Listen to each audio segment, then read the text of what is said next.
It just meant more because Pete Thamel was in the building in a brand new place. This is the College Game Day podcast, Friday, July 19th. Rece Davis and Pete Thamel with you. Pete, fresh off a trip, return trip home from Dallas. And I don't know if I feel fresh, but thank you. I was saying we're recording this just a few hours after you returned from Dallas. And from what I saw from afar, it was really a fascinating thing to watch Nick Saban being there covering the SEC media days for the SEC network and to see the coaches sort of engage in a different type of relationship with the guy who's sort of been the godfather of coaches for a number of years in the SEC. And now looking to see who might assume that role. What was the vibe like around all of that in Dallas, Pete? It was pretty interesting. I mean, Nick Saban was still the star of the show, Reese, right? From the moment he tried to walk in and the security guard checked his credential and made him go back to his room. By the way, I walked by that security guard like 11 times and he didn't check my credential once Yeah. by the time I got there. So, and obviously Kirby Smart is sort of taken the throne as the top coach in the SEC, something he has certainly earned. And it was interesting to see Kirby kind of again like taking some playful jabs at Nick. He had a great line in Destin. He said, "I think Nick flies home private at night every night of spring meetings and then comes back in the morning." Yeah. And he said that he felt like Darth Vader asking questions, asking him Yeah. questions there, but. Yeah, it was definitely just interesting to see Nick Saban in sort of the full. He was obviously at the draft, but in the college space, Mhm. his full throated debut, and he was still unequivocally kind of the star of the show. You know what I mean? People following him around. I will say he was like wildly prepared. Watched every spring game, talked to every coach. Not surprising, again, considering the draft prep he put in, and just considering sort of who he is and how he's wired. There's not a whole lot of freelance. Let's wing it in Nick Saban's DNA. So yeah, I think that was kind of one of the takeaways. He worked a lot too. Like he does not do well with idle time. So he was being run around, and obviously SEC media days in many ways are an ESPN production, right? There's a lot of sets and there's a lot of shows and there's a lot of different places you can talk and analyze these 16 teams. So it was sort of a really fun, interesting debut. And quite frankly, I thought he was really good. I watched a bunch of the coverage on Monday, and man, he was dialed in. He was just like could it wasn't all Pollyannish, which was appreciated. I thought he much like at the draft, he was not afraid to be objective and tell like Yeah. it is. There were so many good lines. I noticed the one way he picked Georgia and Texas to play in the SEC championship game, which is a more than reasonable take. And his former offensive lineman, Alabama's Tyler Booker, said, "Well, a guy used to tell me, don't let a guy sitting in his basement all day affect the way I feel about the team." He said, "So I'm sure not going to let a guy who plays golf all day affect the way I feel about it." So, an opportunity to get back in the Boston. The credential story reminded me of the year, ironically, because it didn't have anything to do with Alabama and Saban, but they were playing in the game, playing the national championship game against Texas in the Rose Bowl. And I might have told this story on the pod before, but it's the day before the championship game, and each team comes in and, they can take photographs or just walk the field, whatever they'd like to do. And when Texas came in that day, Mac Brown didn't have his credential, at least not with him, because, well, he's Mac Brown. I mean, why he had won the Rose Bowl before he won a national championship in the Rose Bowl, in addition to winning a Rose Bowl game. And the yellow jacket security guy stops him at the edge of the Not at the field, Rose and we Bowl. all They look would over. never We're out do there that. looking. Yeah, but they did. They stopped Mac, and eventually, after it was a lengthy wait, and so we had some sport with Mac about that. And I thought, okay, Nick's learning what it's like when the credential guys come to get you. I had one. I got basically perp walked off the field at the Oklahoma USC national championship game. And a guy came up to me, Mark May and me, actually. And he walks up and he said, "Mr. Davis, I'm really sorry to do this. Mr. May, can I see your credentials?" "Yeah, sure." And he showed him the credentials and he goes, my boss is watching me. He goes, I'm going to have to ask you to leave. I'm like, well, okay. It was a little annoying. And he starts walking us off the field. And I said, do you think Mark and I are going to try to escape or slip back onto the field? We'll leave if if we're supposed to be in the press box or wherever. So sometimes the credential guys get a little sticky. So at least that guy's got a story to tell. Yeah. Yeah. None shall pass, not even Nick Saban when I'm here. Let me ask you, on the outside, there was a lot of Texas talk there. Is Oklahoma starting to feel that a little bit, that they're sort of being overlooked as the other new team coming in and using that? It's a good question because one of Nick's viral lines was like, Texas isn't going to come and run this league. And of course, people in the Big 12 were like, well, they didn't run the Big 12. I think it was, am I right? 14-4 Oklahoma won Big 12 titles compared to Texas. Yeah. Yeah. So, I mean, it wasn't even close. And I think the stat was last year, K-State, until Texas won last year, K-State had as many Big 12 titles as Texas did. So, again, the brand is great, and the highs have been really high for Texas when you think back to Vince Young and some of those great moments. But they didn't. Now, are they better positioned to be, consistent playoff team in the SEC now than they were 5 years ago or under Charlie Strong or Tom Herman? Yeah, they are. They've done a good job administratively, from the president to the athletic director, and obviously they hired a coach who knows what it's supposed to look like, and they've gone and done it. I'll say this, I have full-throated respect for the way Oklahoma did run the Big 12 for as long as they did. Vast majority of that under Bob Stoops. Oklahoma having 5 new offensive linemen scares me. New starter at quarterback scares me. Texas has 4 returning starters on a very good offensive line, and the 5th guy they're going to slide in at right tackle, Cam Williams, I've been told by scouts, can end up being a top 50 pick when it's all said and done. He's 6'5", 335. He looks like a grown man, and they're very optimistic about him, his talent, his upside. So I just think that, again, I know we mock ourselves for like a lot of O-line talk on this podcast, but that is where many, many games are won. And so the combination, Oklahoma has very good skill, but the combination of O-line inexperience. Now, I'm not saying they don't have good players, and they have probably the best offensive line coach in the country in Bill Bedenbaugh, right? So, but if you just it takes a month. We've used this line on the pod before. You can't microwave an offensive line.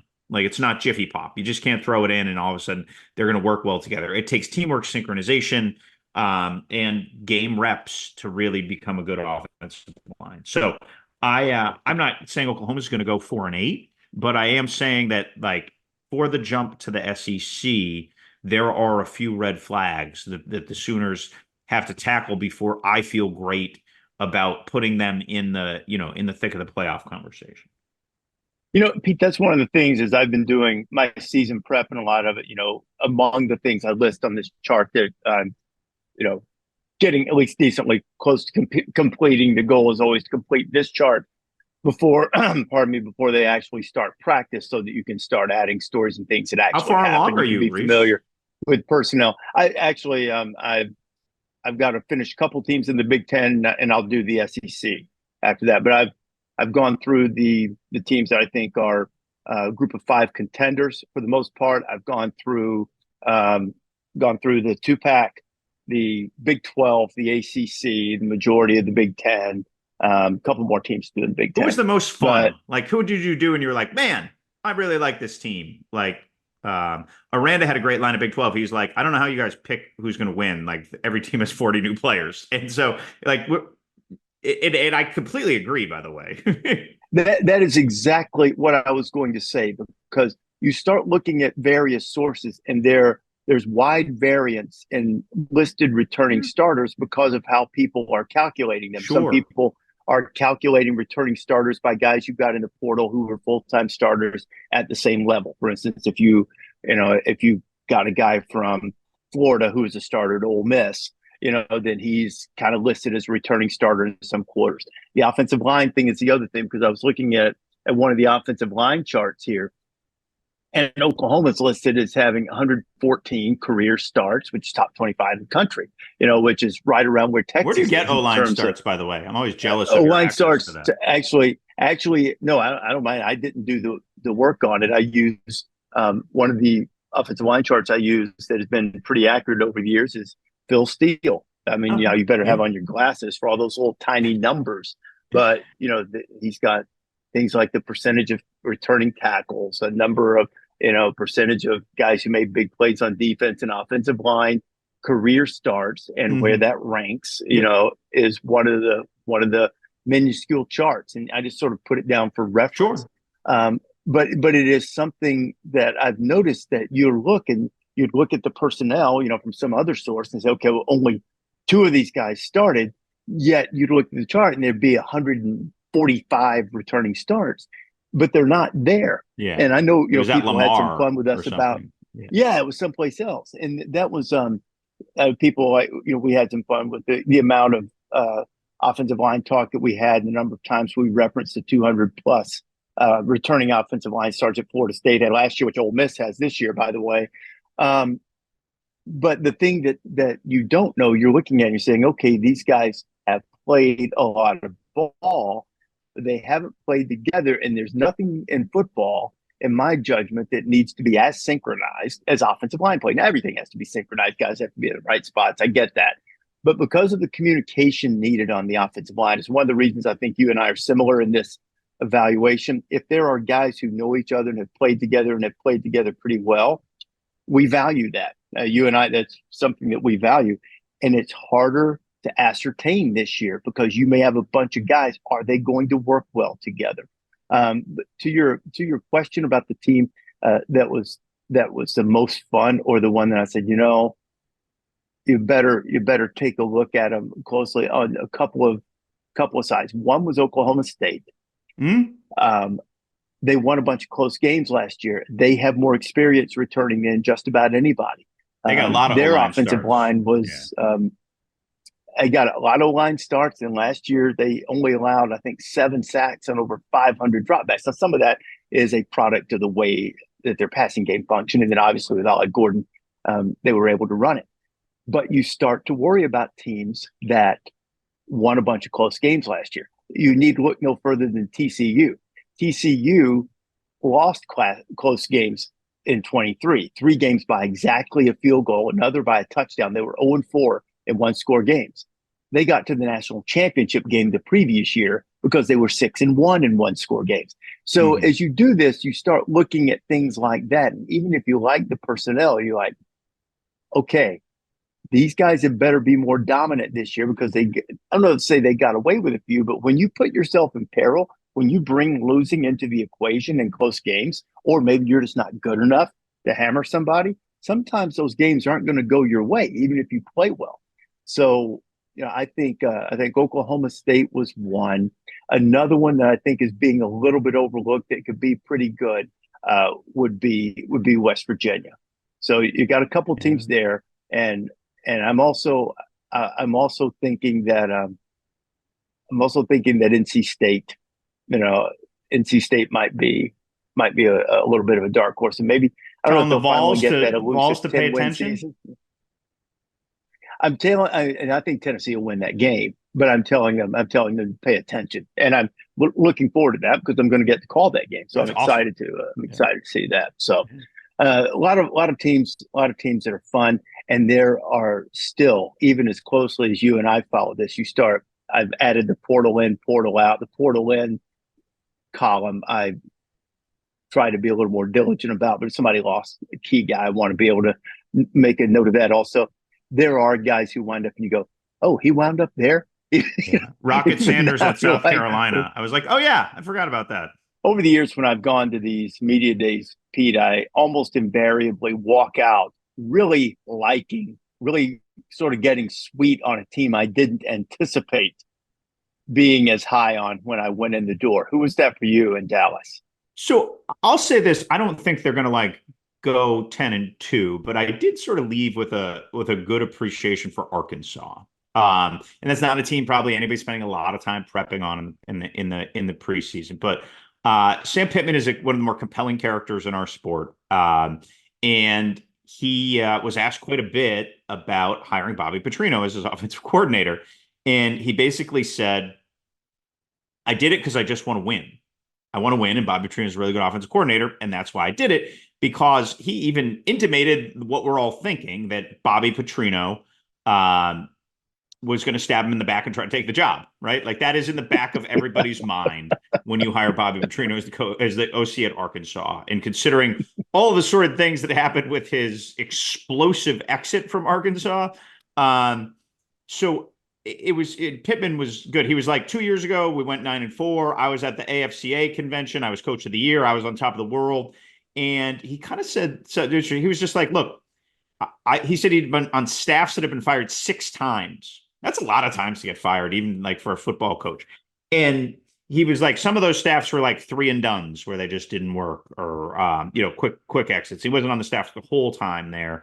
But he's like, look, he was basically like, I've done a good job. I got Arkansas off the mat. He went through Chad Morris's whole record. I think it was 4-20. They were winless in the SEC.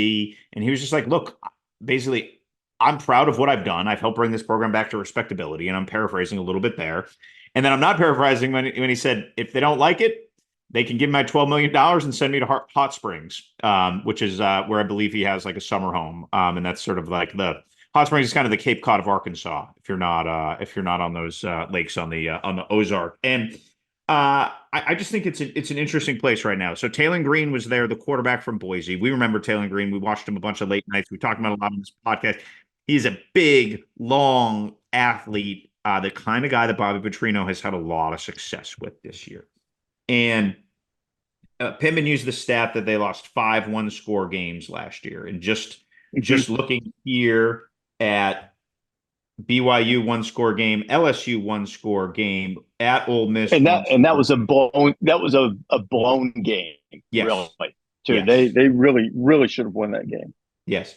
At Alabama, one-score game. Home Mississippi State, 7-3. I don't think Bobby Petrino is going to score 3 points with Taylor Green quarterback. So I just kind of left like appreciating the like unusual candor of Sam Pittman. Like just win, baby, or just fire me. I think I've done a pretty good job. I can go to bed at night thinking I've kept the team first, the state first, and all those things right. So I just sort of left like being like, Sam Pittman, like we're in this time of year, Rece. It's a really interesting time where like all of our preseason notions are coalescing and they're like gospel. And then when they don't happen, we're shocked, right? Like Arkansas is going to go 2-10 because they were bad last year. And It's just like, there's so much ambiguity. So like that would be like what I would caution our listeners is like, don't get convicted in the preseason in modern college football. If you get convicted in the preseason college football, you're going to be surprised. Like there should be very few shocking results because we just don't know who these teams are. We just don't know what they're going to look like between player movement, between coaching changes, between everything else. So I will be curious when Arkansas goes to Oklahoma State week 2. Like they're going to play against obviously a very good veteran Oklahoma State team in one of the more difficult places to play in college football. Stillwater is going to be a hostile environment. That's a series, a rivalry, a game that means a lot in that region. That's not like playing BYU. Right. Like, I mean, the Oklahoma State Arkansas game, because of geography, because of history, really does mean something. So I'll be curious if they can get through that. There's a path for them to be improved off of the 4-8, 1-7 where they were last year. So I think I don't know if I'm sweet on Arkansas in the big picture, but I left like sweet on Sam Pittman for his candor. Rush defense was average last year. That'll be a big deal when they go to Stillwater. And I believe, too, in this modern era of college football that you referenced, I think momentum is a real thing because the chemistry might be a little bit more fragile because it's incumbent on coaches to try to make sure that coalesces quickly. And sometimes that when adversity strikes, if there's not the depth or there hasn't been time to establish the depth of that type of chemistry, which is sort of an overused term, but it's real. If you could explain why it's real, you could make a lot of money. But if you start generating momentum in either direction, sometimes it feeds on itself.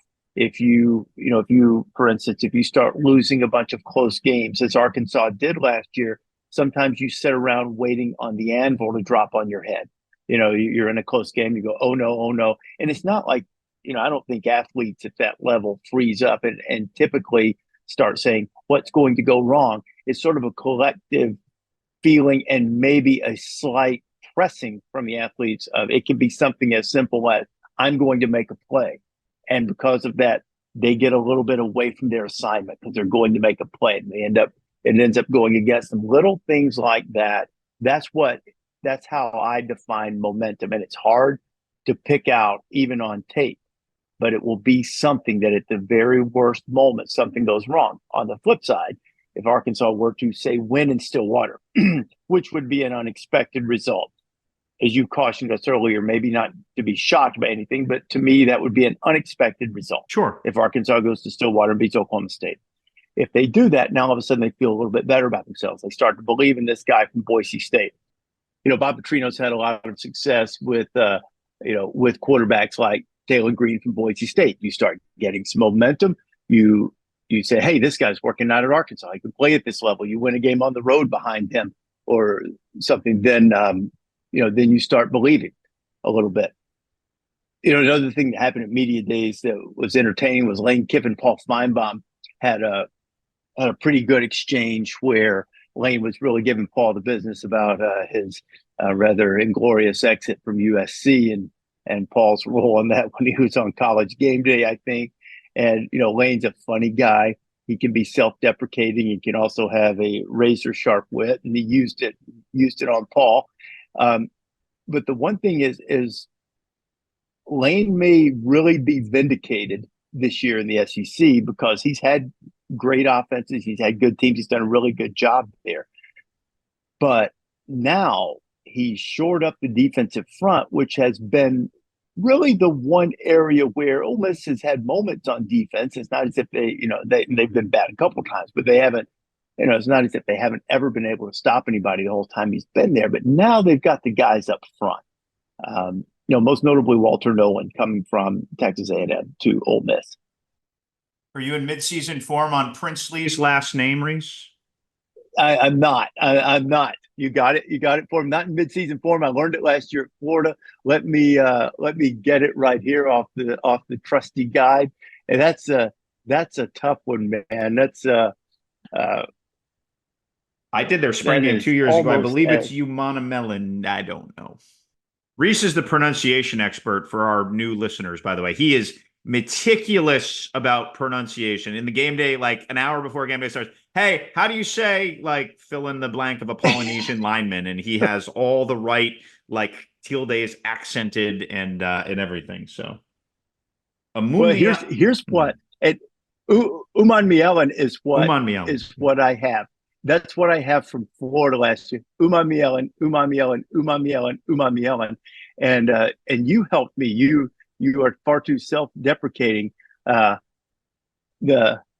Iamaleava, Nico Iamaleava at Tennessee is one that I'm going to have have rolling off the tongue like Uiagalelei. He's the new Uiagalelei. Yeah. By the time that they play North Carolina State. Oh yeah, you're calling that game, so you really need to have that thing down. Yeah. So you have Uman Mielen, you have Walter Nolan, and then obviously I think they're going to be really, really good on offense. I'm just going to go ahead and say it, man. I think Ole Miss makes a playoff. I have a hard time arguing with that. When you take a look at what they have back on offense, Jackson Dart, rare quarterback, 3 years in a system like that. There's a lot of continuity on that offense. There are some holes on the offensive line, but give Ole Miss credit as a program and as an athletic department. They saw NIL as an equalizer to get them out of being sort of what they have been historically, a bottom half SEC team. And they have been aggressive. They have been, they've almost used it as a flex to show how much they care. And everybody cares in the SEC, but they really, really have gone all in on, we are going to be in competition for the very best players to get us in position to be competitive in the SEC. And if you look at their way their schedule builds as they have to find themselves, there's some questions in the secondary. There's some, it is not a perfect roster by any means, but you have Furman, Middle Tennessee, at Wake Forest, who should be much better. And then, I wonder how many Ole Miss fans are going to show up in Winston-Salem that day to try to drink Truist Stadium dry. Um, and then you have Kentucky at home at South Carolina. Like that is about as manageable as a first half schedule that any SEC team has. And so if you can navigate that with Kentucky probably being the most difficult game, and that's at home, that's a noon game in Oxford, you can really like gear up to dial in for at LSU, Oklahoma, at Arkansas, Georgia, at Florida. Like when you go down the stretch for your for your wheelhouse games. So there are no easy SEC schedules, but I do feel like the combination of returning talent, portal additions, and the way the schedule sequences really puts Ole Miss in position to they're in good position to go to LSU on October 12th and be ranked in the top 5 and Mhm. ready to roll. I think if you look, and we'll do our playoff predictions later. We're going to do that as part of our preseason. I think I mentioned on an earlier podcast, we're going to break it down in groups of 12, 12 that are on the cusp, 12 that need some help, I think, and then obviously 12 that we think will make it. Ole Miss is probably going to be in the 12 that, or it will be in my 12 that I think will make it. Why don't we use your So I 12, think Rece? Georgia, Let's put Texas. your 12 out there. I haven't settled on it yet. But what would you think if I said this? That people were going to say, okay, how many teams are the SEC and the Big 12? I mean, sorry, the SEC and the Big 10 going to get? I think Georgia, Texas are going to play. I would be very surprised if Georgia and Texas didn't make the playoff. I think Ole Miss is going to make the playoff. So now the question becomes, how many among the group of Alabama, Missouri, LSU, and I'm going to say Tennessee, how many among that group are able to squeeze out the last couple of spots? Yeah. And look, I'm not saying Ole Miss is a cut above. Ole Miss might end up scrapping with mm-hmm. that lower group there for one of the spots too. So, but how many of those? That'll be the question, and that's where some of the intrigue will come as you watch the other conferences play across the country. How strong are they? How many spots are available? Yeah. Whether the ACC comes up with one or two will be a really big deal. Is it Clemson and Florida State? Is it NC State and Florida State, or is it just the winner? What's your SEC over under, Rece? If you had to playoff teams from the SEC, what would you set the over under at? 5.5. 5.5. Yeah, because I was thinking if you 4.5.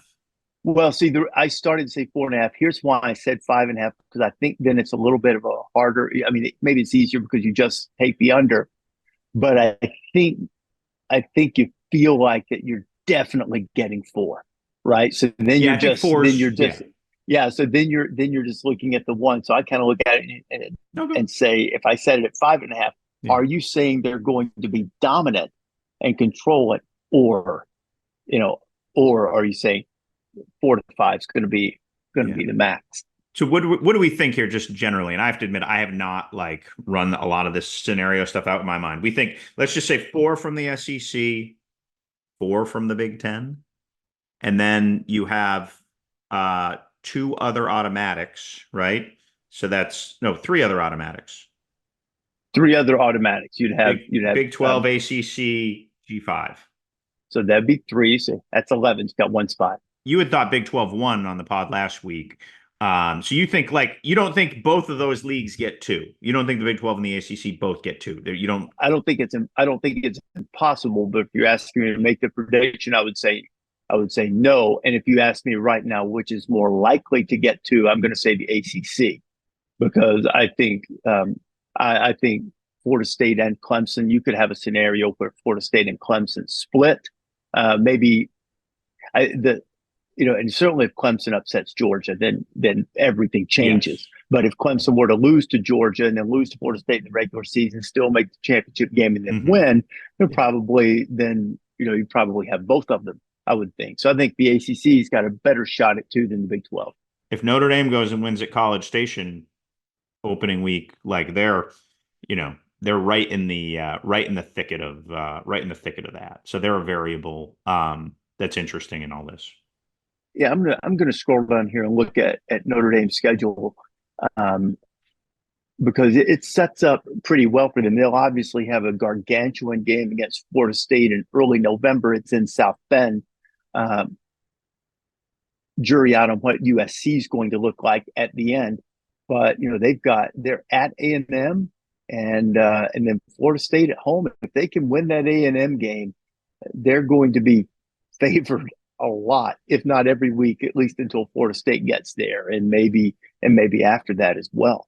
So I mean, that's a really, really huge game for the first on campus edition of Game Day, the first edition in North America of College Game Day this year in College Station on the One thing I 31st. caught from Mike Elko yesterday at Media Days, I should say Thursday at Media Days, about that game is they are very bullish behind the scenes on the offense. I'm sorry, on the defensive line at Texas A&M. So they got Nick Scorton, who led the Big Ten in sacks last year. He is all our draft experts universally consider him a first-round pick off the edge. He had 10 sacks to lead the Big Ten last year. He's from Bryan. He hits all the paradigm measurables. They have Shamar Turner, who was a second-team all-league player last year, move inside. He could be a first-round pick, too. He's kind of changed his body at defensive tackle. And then there's a kid named Shamar Stewart, who hasn't done a lot yet there, but he was a top 10 recruit. And they feel like he's the guy the NFL scouts are like, okay, we're supposed to look at him, but like, what about that guy? Like off the bus, Yeah. he has like Yeah. the first round. So quietly, they really feel like there's good bones left there. This isn't like, now they've made some nice portal ads. They certainly have some flaws. The receiver room isn't very deep, or doesn't really have many high end guys. Like they're not perfect, but boy, if you're Mike Elko and you have a dominant defensive line, and remember Notre Dame's going to break in 2 new tackles to start next season. Both their tackles were top 100 picks. You called their names early in the draft. I just think that's pretty interesting when you have that home crowd advantage and you have a group of just maulers up front. It was interesting to hear. It was Trey Zune, the left tackle at Texas A&M, basically admit at Media Day, like, yeah, we had discipline problems. Like it's been a whole different ball game discipline wise. And again, new strength coach, cleaned up discipline. It's all the offseason stuff you're hearing with every coaching change. So I don't want to be like naive, but I just feel like Mike Elko, what he did year 1 at Duke sort of rattles in the back of my head when I think about this. Like he took a bad team from the year before and a pedestrian roster and maximized it. And if he and that crew can figure out how to maximize this with Connor Wigman being back healthy, I think there could be, in the O-line too, they felt like there was a lot of talent there that didn't get maximized. So if you can get those 2 lines right, but Mike Elko is going to win you some games in the margins. And with Connor Wegman too, there are a lot of scouts and observers who are very high on what he could do at A&M this year. There are going to be plenty of surprises. So you're having a new television delivered to your home. Do you know what a great thing to do on that new television would be? I would think it would be to play the game, as everybody calls Play it. college football 25 on release day, just in case some of our listeners weren't aware. It is the game. The game. And it was. I got an email because we've talked about this. I've been working on this among many others for a couple of years. I got an email that the people who got the deluxe edition and the early release people, we had been a select group to get the early release. They had 700,000 people playing online, and that's not counting those who got the early release or the deluxe editions and just said, okay, I'm going into my dynasty mode. I don't need to play, against anybody else. So people are really excited about it. And I think the players have been very excited about it too. So, at Media Days, there was a lot of talk about the game. Like there is, the nuance and the sophistication at what it was discussed was there was a level of depth there that was there was an intensity to it. It wasn't like, are you playing the game? It was like, tell me who you're playing with and how you are playing. yeah. When have you played? And did you pull an all-nighter? And did you play this morning? And no, it's a ton of fun. Have any of your calls gone like awkwardly viral? So all the schools are like tweeting out different things. So I've heard your voice on like random Rice games. You know what I mean? Like calling a touchdown for Dean Connors or something like it. I have no idea if it's if it's gone viral or not. But one of our friends at Tennessee actually texted me the other day, and I guess at some point Bill Martin texted and said that I love to pay tribute to the old announcers, and John Ward, the legendary voice of the Vols, always Sure. started the broadcast on the radio by going, "It's football time in Tennessee."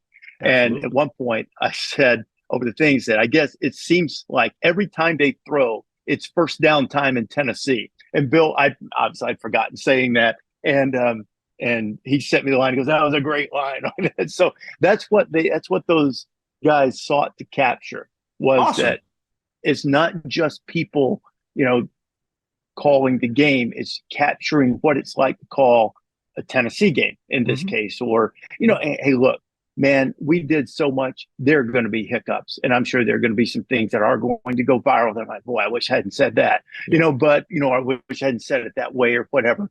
But I wasn't trying to pick out the bad things, by the way. I just think there's going to be some no, I fun know. things and some quirky things, and Sure, no doubt. And it was one of the things that they did. There were a couple of times when you're in the midst of it, especially early, when I was getting the feel for what it was going to be like. My mind started at the beginning of, well, you don't want this to sound generic, so try to have some fun with it. Now, you don't want to pull a groin having fun with it, but you would maybe say something that you felt was colorful, funny, whatever. And what the producers found earlier when they were putting the game together and they would start to play is they would come back and they would say, "It was a good line. We liked the line, but but it's too memorable." And because if you play a lot, the memorable line is going to, whether people like the memorable line or not is irrelevant, but it's different than it's a first down. For instance, even that line that Bill threw, if you get that too much when Tennessee plays, that's not what you're after. So there were times when we would say, okay, they'd say, we're keeping it in, but we're working with I don't know if algorithm's the right word, but working on the program so that it doesn't fire as often. So we need you to give us 5 more that are a little more, he got the first down type of things, So it was a fascinating endeavor. What I've seen. How many hours did you spend, Rece? Unbelievable. I know I had over 30,000 clips, and I think I'm looking at my notes, 250 hours. Wow. Of voice work on it. And people would be excited to know this before you've even broken in the new console very well. My guy, Torsten Staley, major Oregon Duck fan, by the way, who was instrumental in putting all of this together and getting it together, has already hit me up and said, "Hey, we've got to start scheduling some work on CFB 26. Wow. Because, you'll start making adaptations and patches and saying, because, look, this is such an undertaking, not by me, by them, that they're going to be, even if the game is awesome, there are going to be some, as I mentioned earlier, some glitches, not glitches in gameplay, but things that, reset wasn't the greatest way to say that. Maybe, you and David and Jesse can work this out, make it sound a little better. Also, there are going to be changes. There are going to be different players. There are going to be different offenses. There are going to be things that they discover that we don't have covered. Even less than a month before release, there were a few little things that they didn't have covered that we went back and fixed. There were new sponsorships to bowl games that we went back and added, in late June. Did you feel good saying the Snoop Dogg Bowl? Welcome to the Snoop Dogg Bowl. That was one of them. That was one of the ones, Pete. I don't know if it made the cut or not, but I think I said something to the effect, these two teams want all the smoke. In the Snoop Dogg Bowl. I hope they kept that. I hope they keep that too, but I don't know if they will or not. But anyway, what those folks at EA have done, and I'm glad the players are enjoying it. I'm glad the fans seem to have enjoyed it so far, because it's going to be fun. Kicking was supposed to be easy, and I'm a novice gameplay. I always enjoy the game. I like calling the plays, but what I've been told by a couple of people, because I've got to get a new console so I can play, is that my ability was okay, I'm calling this play, and I just hit the button. and it would go to the right guy. I'm told that actually executing the passes is much more difficult than it was in the previous editions of the game. And kicking, which was supposed to be easy, always vexed me anything longer than an extra point anyway. So I ended up just going for it most of the time because I knew I was going to miss the kick. So anyway, so now if it's even harder, it's going to be more difficult. Is Chris Davis playing? He will, and he's not a huge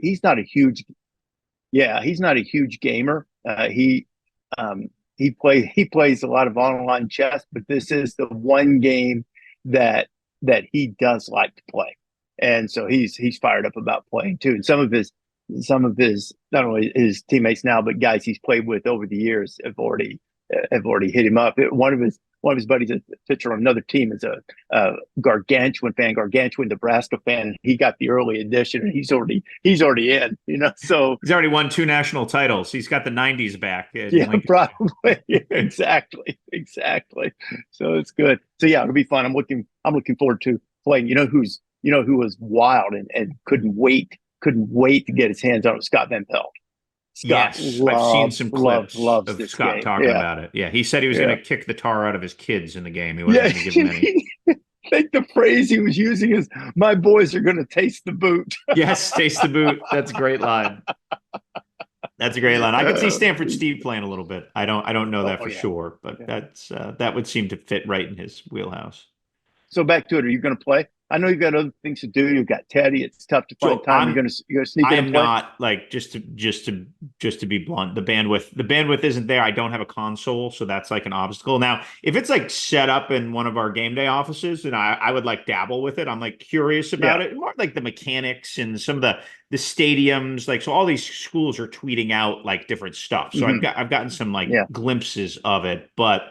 The other iterations of the game, like there's a generation that grew up with the game kind of in their wheelhouse of high school, college. And I really think, much like fantasy football helped propel the NFL to be an American institution, I really do feel like the video game really helped propel the popularity of college football as we hit this playoff era, as we became more national as a sport. I really do feel like the game like when you talk to a certain generation about teams and times, they're like, I remember that from the game more than I like remember that game on a Saturday night when they beat somebody in overtime, right? So I think it's just an awesome energy jolt for the sport at a time where it's really soaring. I think at like an all-time high in popularity. We're entering this new era with the playoff, which I firmly believe is going to energize the country even more. And so I just think it's like, it's an awesome moment in time. And I am predictably lame enough where I'll be like texting quality control coaches instead of actually playing. Well, that's what you should be doing. And that's, you find a little time to do yourself a favor. Teddy was a little older. I might play with him, but he's still in, Dino Ranch and things of that nature. So we'll have him ready. Yes. It'll be fun. Well, Pete, congratulations on making it through the latest media day. I think you have a little bit more to go. So a little bit more. Hang tough in there. We'll continue on. The College Game Day podcast season previews are coming. Groups of 12, culminating with the 12 teams that we think will make the playoff. And I'm told that we might even have an opportunity to do an in-person podcast during the giant college football summit meeting for. That's exciting. We haven't done one since about that. 2 years ago, NCAA tournament. I think that's the last time we did an in-person one. I think it is too. And which is odd because we see each other every Thursday, Friday, and Saturday during the season. But anyway, enjoy the weekend. Hope everybody else does too. Enjoy playing College Football 25. Download the podcast wherever you prefer to get your podcast, or better yet, just go ahead and subscribe. We'll talk next time.